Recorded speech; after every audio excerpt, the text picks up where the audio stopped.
Bismillahirrahmanirrahim. Today our topic is fertilizer application method. In this topic we will cover different fertilizer application methods as well as fertilizer management, the tips for the management of fertilizer. तो इसमें जो fertiliser application method है उसमें दो जो है most common methods हैं। एक इसको कहा जाता है ब्रॉडकास्टिंग और दूसरा होता है लोकलाइज्ड प्लेसमेंट। तो दो मेजर कैटेगरीज हैं। ब्रॉडकास्टिंग में ड्राई सॉलिड फर्टिलाइज़र को एंटायर फील्ड पे इवनली स्प्रेड किया जाता है, पूरे फील्ड में इवनली स्प्रेड करने को ब्रॉडकास्टिंग कहा जाता है। अब इसमें ये मेथड बहुत ज़्यादा इफेक्टिव है अगर क्रॉप का स्टैंड बोर्न डेंस है, मतलब घनी फसल है। ये मेथड जो है वो बहुत इफेक्टिव है उस वक्त। अब फिर जो ऐसी जगह जहाँ जो है जो पौधे की रूट्स हैं वो पूरी ज़मीन पे फैली हुई हों, जैसे जैसे हमने कहा डेंस स्टैंड है, क्रॉप जो है बहुत ज़्यादा फैली हुई है, घनी फसल है, पौधे के रूट्स पूरे एरिया पे फैली हुई हैं, तो वहाँ ब्रॉडकास्टिंग बहुत ज़्यादा जो है वो ऐसे समझ लें कि वो ज़्यादा अहम होगा, ब्रॉडकास्टिंग इफेक्टिव मेथड होगा। अब इसमें अगर थोड़े से एडवांटेजेस हम देख लें, ये मेथड बहुत इजी है, लेस टाइम टेकिंग है, चीप भी है, इसमें कोई मशीनरी इन्वॉल्व नहीं है, फार्मर के लिए बहुत कन्वीनियंट भी है। और लेकिन जो नुकसान इसका सबसे बड़ा ये है कि ये वीड की ग्रोथ इससे जो है वो बहुत ज़्यादा होती है। जाहिर है कि जो है ना जितने एरिया पे आपने खाद बखेरी हुई है वो जड़ी बूटियाँ भी खाद ले सकती हैं, उससे वो ज़्यादा बढ़ सकती हैं। और इसी तरीके से जो है अब अगर फर्दर हम आगे देखें तो ब्रॉडकास्टिंग जो है ये आप डिफरेंट तरीक़ों से कर सकते हैं।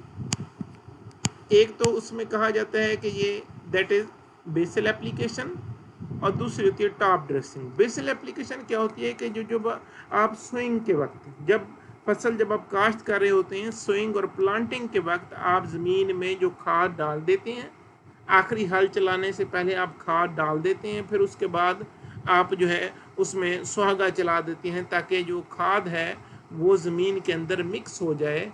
तो ये जो है इसको बेसल एप्लीकेशन किया जाता है। दूसरे अल्फाज में जब आप फसल को सो करते वक्त जो खाद का एक हिस्सा देते हैं उसको जो है बेसल एप्लीकेशन कहा जाता है। जाहिर है कि वो भी आप ब्रॉडकास्ट करने के बाद फिर उसको ज़मीन में बाद में मिक्स करते हैं। तो दूसरी जो है ब्रॉडकास्टिंग की किस्म है टॉप ड्रेसिंग। टॉप ड्रेसिंग जैसे नाम शो हो रहा है कि फसल पे जो है स्टैंडिंग, जब फसल खड़ी होगी स्टैंडिंग क्रॉप होगी, उसमें जो है जब आप उस वहाँ खाद स्प्रेड करेंगे स्टैंडिंग क्रॉप के अंदर, जब आप छटा देंगे तो उसे टॉप ड्रेसिंग कहा जाएगा। अब इसके बाद दूसरा मेथड आ जाता है लोकलाइज प्लेसमेंट। इसकी जो है बाय डेफिनेशन हम देखें तो it refers to the application of fertilizer into the soil close to the seed और प्लांट। आपने खाद को इस तरीके से डालना है कि सीड और प्लांट के नज़दीक खाद गिरे। अब इसमें जब आपके पास कब ये इस्तेमाल करते हैं, जब आपके पास खाद कम क्वांटिटी में हो। पर्टिकुलरली फास्फोरस के लिए ये बेहतर मेथड बहुत सूटेबल है। फास्फोरस का आपको पता है कि ये जो है ना, ये जितना ज़मीन के ऊपर फैलेगा ये उतना ज़मीन पे फिक्स हो जाएगा। फिक्स मींस के डिफरेंट जो है सॉइल के अंदर केटाइंस होते हैं उसके साथ टाई अप हो जाता है, और टाई अप होने के बाद जो है वो फर्दर वहाँ से जो है वो पौधे के लिए अवेलेबल नहीं रहता। इसको फिक्सेशन कहते हैं, ये फिक्स हो जाता है। इसी तरह जो है ना जब आप कोई चीज़ स्प्रेड करेंगे तो उसमें जाहिर है कि वीड्स के जड़ी बूटियों के जो है वो अपटेक करने के चांसेस ज़्यादा होते हैं। लोकलाइज प्लेसमेंट, जब आप सीड के साथ साथ उसको डालेंगे खाद को, तो वीड्स भी बहुत सारा जो मेजर पार्ट है न्यूट्रिएंट को अपटेक नहीं कर सकेंगे। इसी तरह जो लॉस ऑफ नाइट्रोजन जो हो जाती है गैसेज फॉर्म में, नाइट्रोजन ज़ाया हो जाती है, वो भी आप रिड्यूस कर सकते हैं। पर्टिकुलर नाइट्रोजनस फर्टिलाइज़र में ये वोलेटिलाइजेशन लॉसेज या गैस की शक्ल में जो ज़ाया होती है वो बहुत ज़्यादा होते हैं। लेकिन मेथड जो है वो लेबोरियस है, मीन बोर कर देने वाला है, टाइम कंज्यूमिंग भी है और मशीनरी इन्वॉल्व है, इस वजह से एक्सपेंसिव भी है। तो एडवांटेजेस अपनी जगह पे, डिसएडवांटेजेस भी इसके कुछ ना कुछ हैं। और लोकलाइज प्लेसमेंट जो है आप जो है वो मुख्तलिफ तरीक़ों से कर सकते हैं। इसमें एक जो है हम कहते हैं that is contact placement, band placement, row placement and ring placement.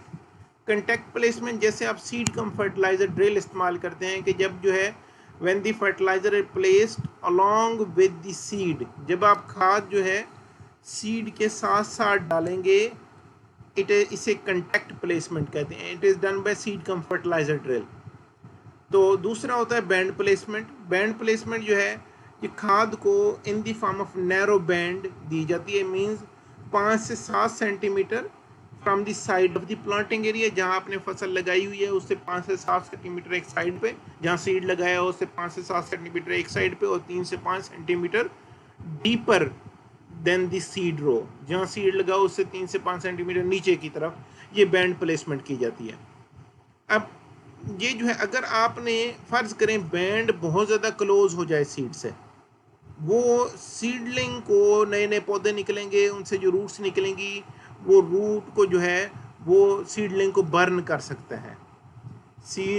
To close to seed can burn the roots of seedling depending on the fertiliser material banded. जो आपने, अगर वो क्लोज आपने अगर इतना ज़्यादा कर लिया तो ये 5 से 7 सेंटीमीटर सीड से परे और 3 से 5 सेंटीमीटर सीड से नीचे जो है ना, ये जो फर्टिलाइज़र है वो ड्रिल की जाती है। तो इसके में जो है ये इसमें टाई अप होने के चांसेस जो है ना, जैसे फिक्सेशन के चांसेस कम है। ये एक बैंड प्लेसमेंट ड्रिल है जो कि PARC ने बनाई हुई है। इसके ज़रिए ये जो है फर्टिलाइज़र को आप बैंड प्लेस कर सकते हैं। यहाँ आपने इस पिक्चर में देख रहे हैं कि ये सीड पड़ा हुआ है, सीड से 5 सेंटीमीटर 5 से 7 सेंटीमीटर साइड पे और 3 से 5 सेंटीमीटर बिलो द सीड। ये आप यहाँ आपने जो है ना, ये जो ड्रिल है ये पर्टिकुलरली इस तरीके से बैंड की शक्ल में जो है खाद डाल देती है। यहाँ पिक्चर में आपको दिखाया गया है कि जो इसी तरह जो फास्फोरस है वो टाई अप कैसे हो जाती है। जो ज़मीन के अंदर एल्युमिनियम, मैंगनीज, आयरन और कैल्शियम, ये डिफरेंट तरह के जो है ना ये कैटाइंस मौजूद होते हैं। ये जो है depending upon the pH phosphorus इनके साथ टाई अप हो जाता है, इसे फिक्सेशन कहते हैं। तो ये मुख्तलिफ तरह के फास्फेट, फेरस फास्फेट, इसी तरह कैल्शियम फास्फेट, ये एल्युमिनियम फास्फेट, ये मैंगनीज फास्फेट, इस तरह के फास्फेट बन जाते हैं जो कि पौधे के लिए अवेलेबल फॉर्म में नहीं रह जाते। अब इसमें नेक्स्ट हम आगे देखते हैं कि ये जो है जो रो प्लेसमेंट क्या होता है। तो ये पर्टिकुलरली स्टैंडिंग क्रॉप में स्प्लिट एप्लीकेशन, जब आप फर्टिलाइज़र डाल रहे होते हैं, आपने एक दफ़ा शुरू में डाल दी थी, उसके बाद जब आपने डालनी है स्टैंडिंग क्रॉप में तो आप साइड ड्रेसिंग या रो प्लेसमेंट के ज़रिए डालते हैं। इसमें जो है खाद को along the side of each row डालने के बाद उसको मिक्स कर दिया जाता है, गोडी के ज़रिए जो है उसमें मिक्स कर देते हैं। तो उसके बाद इरिगेशन दे दी जाती है, उसे हम रो प्लेसमेंट या साइड ड्रेसिंग। साइड मीन जो पौधे की रोज़, पौधे स्टैंडिंग क्रॉप है उसके रोज़ में साइड पे आपने जो है ना ये खाद डालनी है, उसको मिक्स कर देनी है। इस तरह रिंग प्लेसमेंट है। रिंग प्लेसमेंट में क्या किया जाता है कि इसमें जो है फर्टिलाइज़र एप्लीकेशन, जो फ्रूट ट्रीज़ हैं, फ्रूट ट्रीज़ में जो है आप तने से हटा के थोड़ा सा पौधे के घेरे तक आपने जो है खाद डालनी होती है। तो ये सर्कुलर बैंड में खाद दी जाती है, इसे हम रिंग प्लेसमेंट जो है कहते हैं। तो इसी तरह जो बाकी मेथड हैं, एक जो है फर्टिलाइज़र को in the form of spray apply किया जाता है। पर्टिकुलरली जो माइक्रो न्यूट्रिएंट्स होते हैं ये स्प्रे के चाहिए, क्योंकि कम क्वांटिटी में पौधे को चाहिए होते हैं, ये पौधे के ऊपर स्प्रे कर दिए जाते हैं। तो विद इन अ मिनट्स ये पौधे को जो है ना पौधा उनको ऑब्ज़र्व कर लेता है। एप्लीकेशन के थोड़ी देर बाद पौधा उसको ऑब्ज़र्व कर लेता है और ये जो है पर्टिकुलरली सूटेबल जो है माइक्रो न्यूट्रिएंट के लिए। इस तरह फर्टिगेशन है, एप्लीकेशन ऑफ लिक्विड फर्टिलाइज़र और न्यूट्रिएंट विद इरीगेशन वाटर। तो जो आप आबपाशी के ज़रिए जो खाद देते हैं उसे फर्टिगेशन कहा जाता है। ख़ास तौर पे जब पौधे की फसल ज़्यादा बड़ी हो, ये जो है ना such that it is not possible to apply fertilizer by above method. जो ऊपर वाले हमने जितने मेथड पढ़े हैं उसके ज़रिए वो सूटेबल नहीं होता। तो उसके जब फसल ज़्यादा बड़ी हो, उसमें इवन आप एंटर भी ना हो सकें, तो ये सूटेबल, जो मोस्ट सूटेबल मेथड है वो फर्टिगेशन का होता है। इसमें जो है जैसे मेज़ के अंदर भी, शुगर केन के अंदर ख़ास तौर पे जो है जब आपने यूरिया अप्लाई करनी है बाद की स्टेज में, तो उस वक्त जो है आपको इरिगेशन वाटर के साथ ही आप उसमें जो है ना वो खाद देते हैं कि उसमें ड्रम में वो करके उसको ये जो उसको घोल के खाद को, और फिर वहाँ से जहाँ से पानी जा रहा होता है वहाँ से ड्रॉप बाय ड्रॉप उसको गिराया जाता है, ताकि जो है वो इतना उस स्पीड रखी जाती है कि पानी जब एंड तक पहुँचे तो खाद जो है वो पूरा ड्रम भी खाली हो चुका हो। इसी तरह जो है अब हम पॉइंट्स देखते हैं कि क्या पॉइंट हमें मद्देनज़र रखने चाहिए एप्लीकेशन ऑफ फर्टिलाइज़र के हवाले से। एक तो मैक्सिमम एफर्ट्स हमें देनी चाहिए कि पौधे के रूट्स के जो है पौधे के नज़दीक रहे रूट से। अगर रूट से दूर होगा डेफिनेटली उसके लॉसेस के चांसेस ज़्यादा हैं, तो पौधे के रूट्स के जितना नज़दीक होगी खाद उतना पौधा उसको जल्दी अपटेक कर लेगा। फास्फोरस चूँकि जो है वो फास्फोरस और potassium at the time of sowing कोशिश करनी होती है, डाल देनी होती है। इनका रूट्स के डेवलपमेंट के अंदर भी रोल है, और इसी तरह जो है ये शुरू में इनके लॉसेज जो है वो बहुत ज़्यादा ऐसा जो लॉसेज नहीं है। नाइट्रोजन के वोलेटिलाइजेशन, नाइट्रोजन के लॉसेज, लीचिंग लॉसेज भी बहुत हैं। इसी तरह जो है नाइट्रोजन को हमेशा स्प्लिट एप्लीकेशन में 2 और 3 और मोर डोज उसके अंदर डालनी चाहिए। इसके बाद जो है नाइट्रोजन फर्टिलाइजर के बाद कोशिश करनी इरिगेशन वाटर जरूर अप्लाई करें। वैसे जो फास्फेटिक फर्टिलाइजर भी हैं इवन के वो वाटर सोलुबल होती हैं, और उनको भी जो है वो पानी में डिजोल्व होकर पौधे ने अपटेक करनी है। नाइट्रोजन को मेच्योरिटी के स्टेज पे नहीं अप्लाई करना चाहिए। मेच्योरिटी के स्टेज पे जाहिर है कि उसका वेजिटेटिव ग्रोथ के साथ ज़्यादा मैटर है। मेच्योरिटी में पौधा फ्रूटिंग की तरफ जा रहा होता है, इस वजह से उस वक्त नाइट्रोजन अप्लाई नहीं करते। सैंडी सॉइल में जो है ज़्यादा स्प्लिट एप्लीकेशन करते हैं। सैंडी सॉइल में मैक्रोपोर्स होते हैं, वहाँ से लीचिंग लॉसेज जो है वो बहुत ज़्यादा पानी जो है वो नीचे वो मैक्रोपोर्स के ज़रिए पानी जो है वो वाटर होल्डिंग कैपेसिटी बहुत कम होती है। जाहिर है न्यूट्रिएंट ने तो पानी के साथ डिजॉल्व होना है, उसकी न्यूट्रिएंट होल्डिंग कैपेसिटी भी बहुत कम होती है, इस वजह से उसको स्प्लिट एप्लीकेशन में देते हैं। रेनफेड क्रॉप्स के अंदर चूँकि जो है वहाँ सोइंग के टाइम में जो फसलें, जो ऐसी ज़मीनें जहाँ बारिश के पानी से ही फसलों का सारा इरीगेशन का निज़ाम चलता है, तो वहाँ आप जो है वो सोइंग के टाइम ही सारी खाद अप्लाई कर देते हैं। तो if the soil conditions are such that the plants are unable to get nutrient from the soil, जहाँ ऐसी कंडीशन हो कि पौधे ज़मीन से न्यूट्रिएंट अपटेक नहीं कर सक रहे, तो वहाँ अपने फोलियर जो है एप्लीकेशन जो है न्यूट्रिएंट की प्रेफरेबली वहाँ अप्लाई करनी है। इसी तरह राइस के अंदर जो कोशिश करनी है कि यूरिया जो है standing water, hot standing water में जो है दिन के वक्त पानी गर्म हो जाता है उसमें यूरिया ना अप्लाई करें, क्योंकि वोलेटिलाइजेशन जो अमोनिया यूरिया एमाइड फॉर्म में नाइट्रोजन होती है वो अमोनियम में कन्वर्ट होती है। अमोनिया के वोलेटिलाइजेशन लॉसेज बहुत ज़्यादा हो जाते हैं। इसी तरह जो राइस में नाइट्रेट फॉर्म जो है वो भी अवॉइड करनी चाहिए, क्योंकि उसमें डीनाइट्रिफिकेशन लॉसेज उसके जो है ज़्यादा होते हैं। इसी तरह जो राइस में जब आप जिंक अप्लाई करें तो फास्फोरस के साथ ना दे दें। फास्फोरस जो है वो जिंक के साथ बाइंड हो जाती है और पौधे को अवेलेबल नहीं हो सकती, इस वजह से गैप 20 दिन का गैप जो है एटलीस्ट दोनों के एप्लीकेशन में रखा जाए।